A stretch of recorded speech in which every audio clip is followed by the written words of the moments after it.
You know, when you look around the world, you look at good and evil, you look at the things that happen, and how often is it that you see people who are doing terrible things, who are getting away, sometimes literally with murder, with whatever it is. We look around and it's pretty hard to feel like the good guys are winning. And the more time that goes on, the more of a struggle it is. You know, there's a book that came out a few years ago. It's called When Bad Things Happen to Good People. One of the interesting things about the Psalms, they don't say anything about bad things happening to good people. But the Psalms spend a lot of time complaining about good things happening to bad people. There's passage after passage that, God, these people are terrible. Why are you letting them get away with this? Why did they get to flirt? Why did they get all this stuff? They're bad people, Lord. Why are you letting them have the big houses and the fields and the farms and all that? Can't you just give them what they deserve? We want to see God give people what they deserve. And as we come to this, we want to see God set things right. We want to see God put things in order. But we have to remember that this passage about all the terrible things that should happen to bad people, this passage that Jesus quoted, where was he? Where was Jesus when he said, I thirst? He was on the cross. The way that God decided to set things right did not fit with what people expected. The people who read this psalm about God changing things, about God punishing evil and rewarding good, they imagined that when God's king came to set things right, he was going to be on his horse. I talked about that. He was going to be at the head of an army of angels. He was going to smite the evildoers with the sword. And God said, no. My way of putting things right is not your way of putting things right. God's way is not our way. He tells us, he says, my way is above your way. And it's a reminder that it's okay to ask God to set things right. It's okay to want justice. It's okay to say, Lord, please fix this. But there's a big difference between asking God to set things right and deciding to do it yourself. This statement, this prayer, this curse doesn't come from a general. It comes from a man on a cross. And so it's a reminder that whatever our wish, even if the desire to see good prevail and evil be punished is a good one, is right. It doesn't mean it's our job to pick up a weapon or a sword or whatever and go out and do it ourselves. You know, I've been spending way too much time reading about the Civil War lately. And one of the things that made it such a difficult time was that people on both sides were absolutely convinced that they were doing God's will.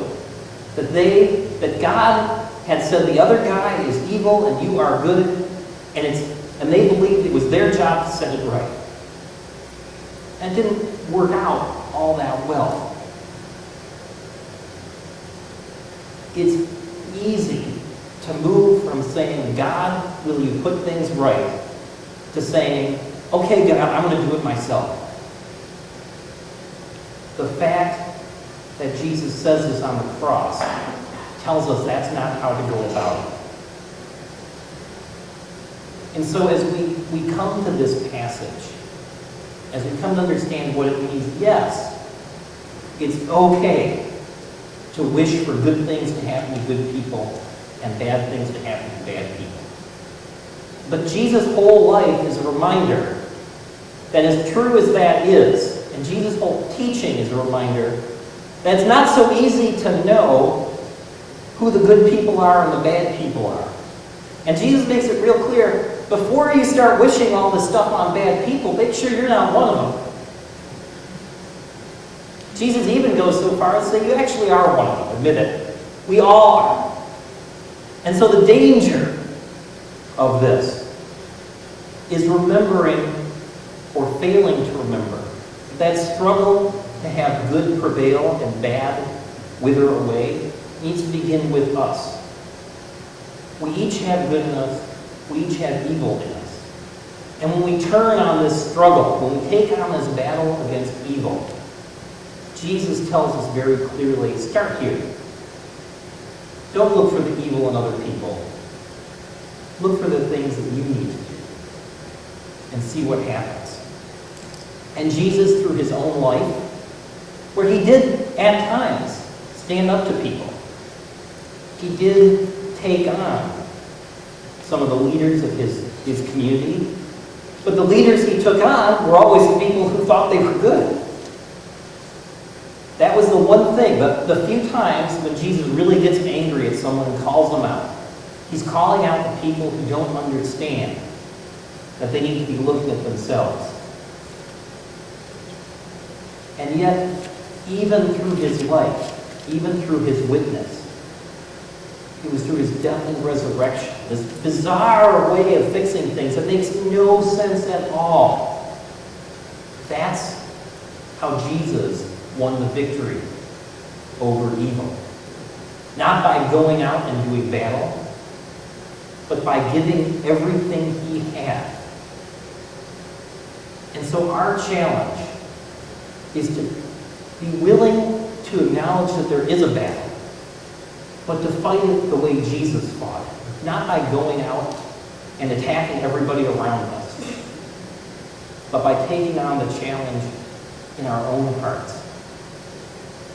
And so today, as we come to the invitation, I invite each of us to stand if we are able, and to make that commitment to take on the evil that is in us, that we each have. I got it, you got it.